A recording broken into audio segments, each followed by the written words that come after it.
Perhaps the hardest question in business is, should I stick with it? Should I quit? Or should I pivot? As a woman, it's said that we make decisions based on our feelings, based on our emotions, and therefore are unreliable.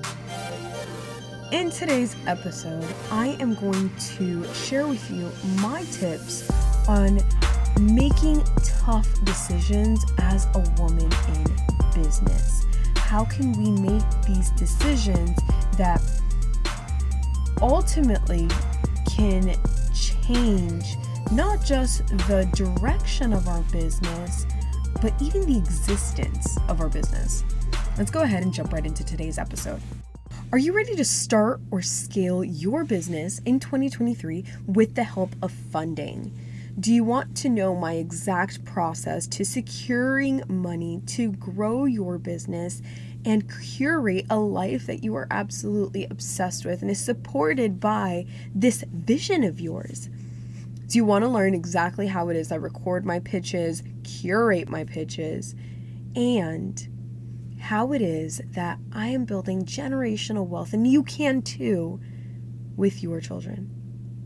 AIM 2023 is happening March the 8th and the 9th with affordable payment plans and a brand new robust itinerary. Seats are super limited. I want you there. You will leave with a brand new understanding and confidence in your identity as a kingdom entrepreneur. We are going to create your pitch to investors, to pitch competitions and accelerators, so that you can confidently and with ease portray exactly what it is you do, who you do it for, and why this is an urgent need. Go ahead and get your tickets at buffaloambitionco.com/AIM2023 and send us an email if you're not sure if this event is for you. Seats are super limited. Don't wait. Secure your seat now. All right, visionary. So welcome to another episode here at the Nothing for Granted podcast. Having been in business for a long time, and if you are like me and you're a serial entrepreneur and you see opportunities for business in pretty much anything and maybe even anyone, you have probably thought to yourself one time or another, should I stick with it? Especially when your business is not generating consistent income. Should I stick with it? Should I close the business down? Should I pivot this business and maybe go a different direction? So let me start there. What exactly is a pivot? Okay, so a pivot is a business change of direction in your structure. It can be a change in your products and your services, your strategy, etc. One pivot example that I can share with you is my pivot into working with solely women in business. So going from working with organizations to working solely with women in business. And that was a really scary transition that I made, and one that I was really apprehensive about. And my business coach saw it really early on. And for me, I was like, no, I don't know. I'm not sure if this is, a change that I want to do. As I started to go through this process, I realized that she was absolutely correct. My audience was and is women in business that want to take their businesses from just an idea all the way into execution and beyond. So how exactly do I make tough decisions as a woman in business, and how can you do the same? How can we run our businesses and make choices that aren't led by our emotions, that aren't led by what we think we should do, but really are made from a place of wisdom, from a place of strategy, and of course from a place of being led by Holy Spirit? So let's go ahead and jump right in. Number one is to trust your instinct, which maybe sounds contradictory to you because I just said we're not being led by feelings. But instinct is so much more than feelings, okay? Your instinct is that gut inkling that you have. I like to call it my discernment. You can call it the little voice in your head, whatever you want to call it. But trusting your instinct is easier said than done. And the more you lean into your discernment as a kingdom entrepreneur, the quieter you get, the easier it becomes to make decisions that really need no justification. Because sometimes that's the thing, is these tough decisions you have to make. You sometimes want to write down on a piece of paper, like, well, what are the pros and cons of doing this? And it's like, sometimes these decisions, there really are no pros and cons that will validate the choice that you have to make. It's just a gut feeling that this is the right choice.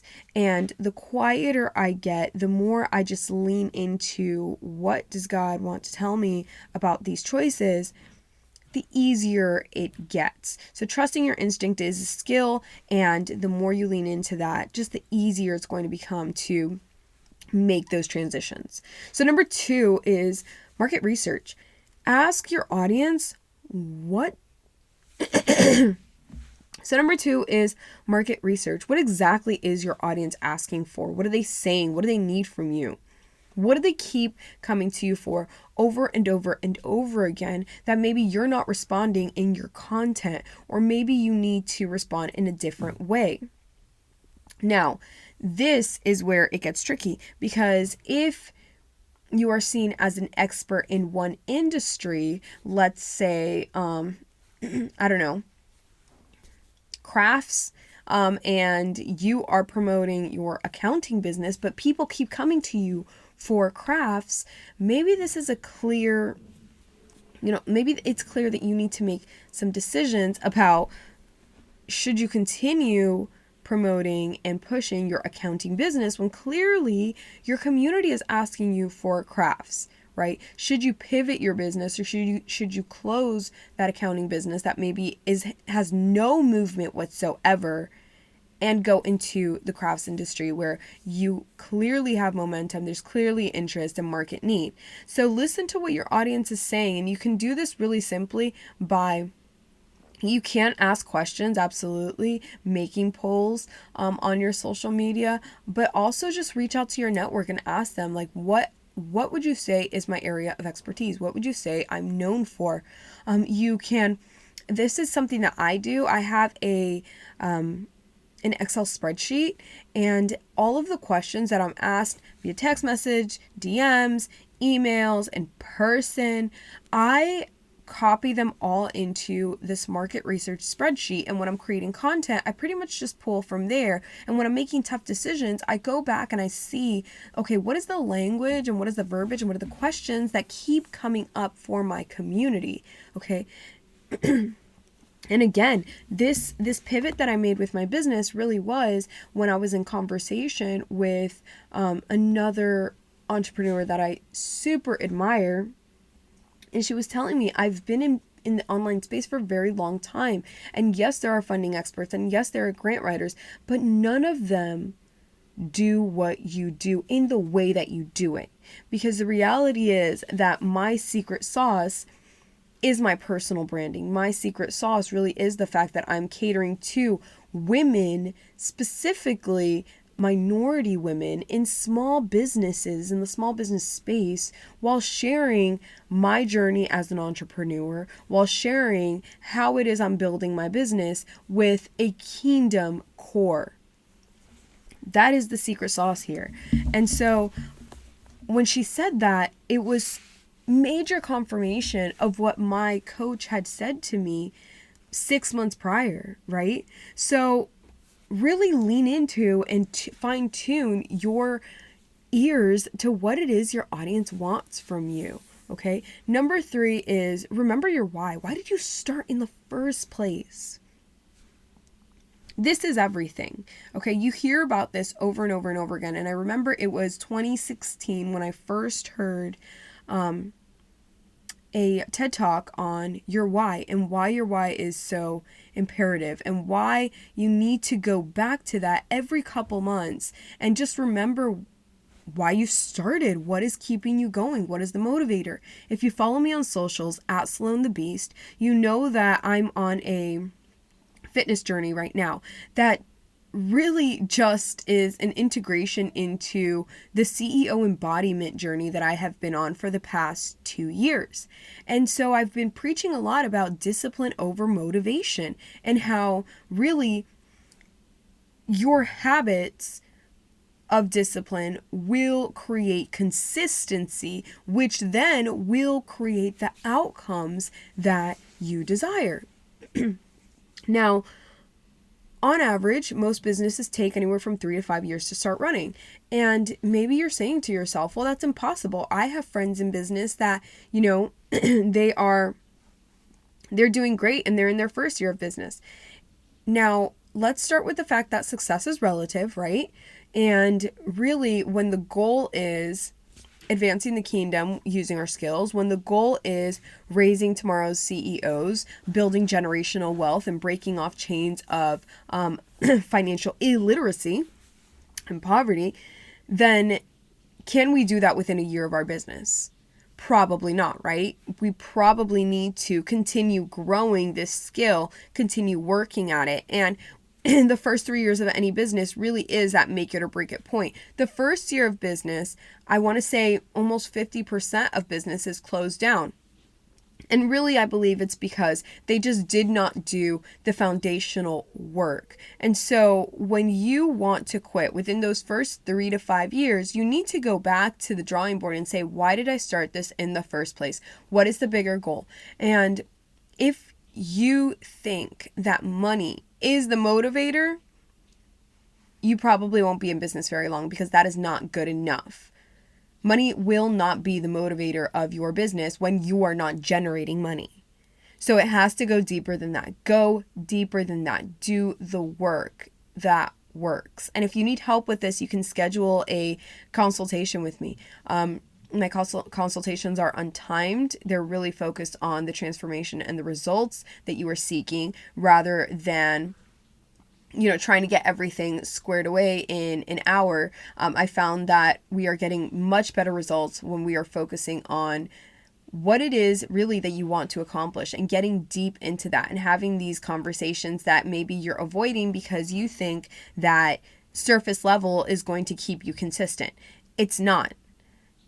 There's no way that I would be able to run multiple businesses with the mentality of, well, I just want to be financially secure. Not good enough.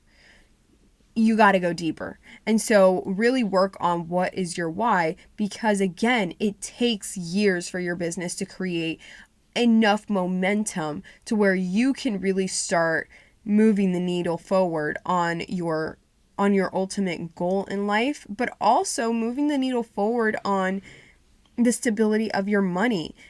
I really don't like to focus on timelines, because when you're building the right foundation, everything else is just a byproduct. It's like my coach was saying, she's like, man, your 1 month transformation is insane. In just a month, this is what you've accomplished. And I said, yeah, that's great. Like, of course, first of all, I don't do well with compliments. So I was like, yeah, that's great. That's awesome. Like, thank you so much. But really, I said, the bigger win here is the shift in mentality, the shift in mental discipline to be able to disconnect from my hustle business, all on the go mentality into this quiet space of working on myself, being able to disconnect from business, being able to disconnect from the to-dos and everything associated with the different entities that we run. That is the bigger win for me, because disconnecting is really hard. And so I told her, yes, the body transformation is amazing, but that really just is a byproduct of me being consistent and showing up for myself.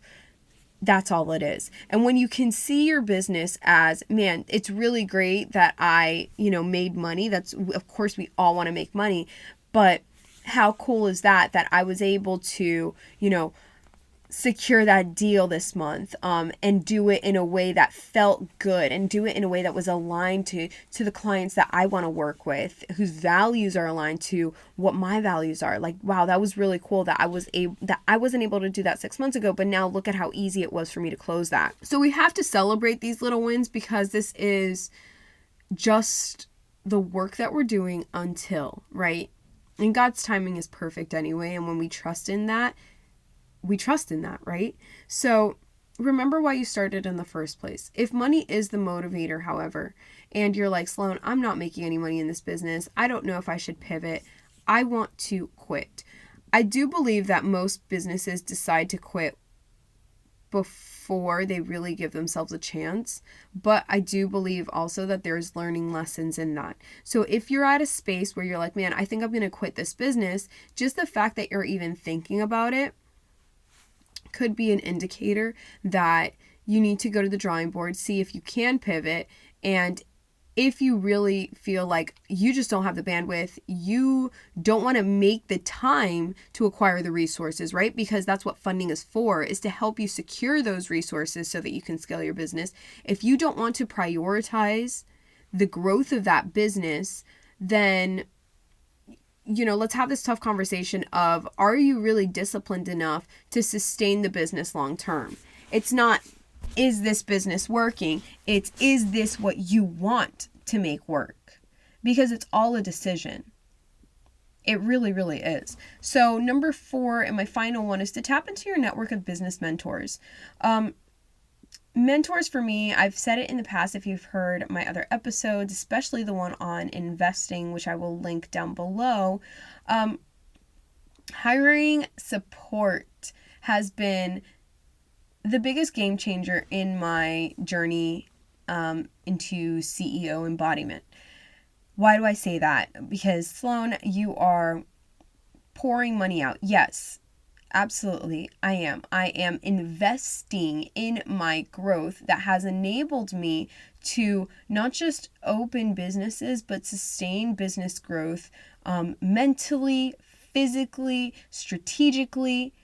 Those investments have been pivotal in my personal growth as an entrepreneur, and that reciprocal effect has gone on to my husband, my children, and the people in my network. So if you don't have mentors, tap into your network, okay? Really think about who is it that is creating not just the success, but the life that you aspire to have. And ask them those questions of, hey, this is what I'm going through. Can I buy you a coffee? And can we talk about what your professional opinion is?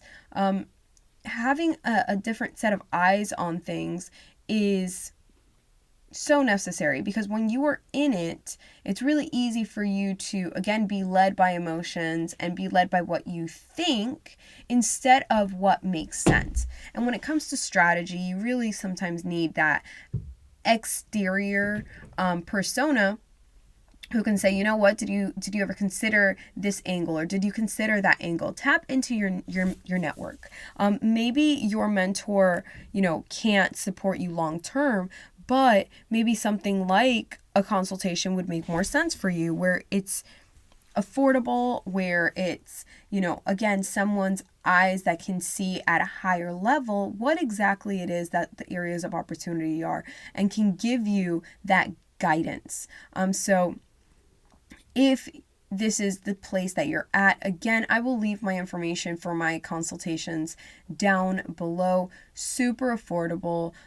They are vastly successful because we don't only talk funding, we really talk strategy and growth and mentality, and how do you integrate kingdom principles into the building of this business. Because again, this is nothing more than a strategic area that the Lord has placed you in so that you can advance the kingdom.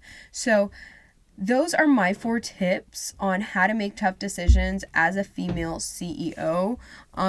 You need to know when you're taking the easy route and because you're afraid, and when you're unwilling to do the work. Or do you need to take a step back and redirect? Okay. Taking the easy route is easy, right? And that's why a lot of people do it. That's why over 50% of businesses actually just decide to close down. When you are running your business from a place of fear, from a place of scarcity, it's really easy for you to show up every day, and people feel that energy, and that's not attractive. It's icky, right? Most businesses quit too soon, and then there's some businesses that don't close fast enough, right? And those businesses really are the ones where they're being led by this ambition of get rich fast. Nothing worth having happens overnight. All right? Do the work. Get the support you need. And tap into your prayer life as a kingdom entrepreneur, really, is what it all comes down to. Because when you're connected, Holy Spirit will tell you, no, this ain't it. Not this person. No, we need to pivot here. Let's redirect there. This is the strategy, not that. You pray for capacity, you pray for wisdom, you pray for direction, and God will bring you the people to help you in that journey. All right, visionary. So I believe in you. I believe in your vision and the growth of your vision. And I want you to have that same level of confidence as well. Okay. The support is there for you. It's really up to you if you're going to take it or not. But your dream deserves the very best of you. And that can only be done if and when you decide that that's the case. So I hope to see you at AIM 2023. If you need support, go ahead and book a consultation. Share this episode with a friend. Don't forget to leave a rating and or a review. And I will catch you in next week's episode. Many blessings on you.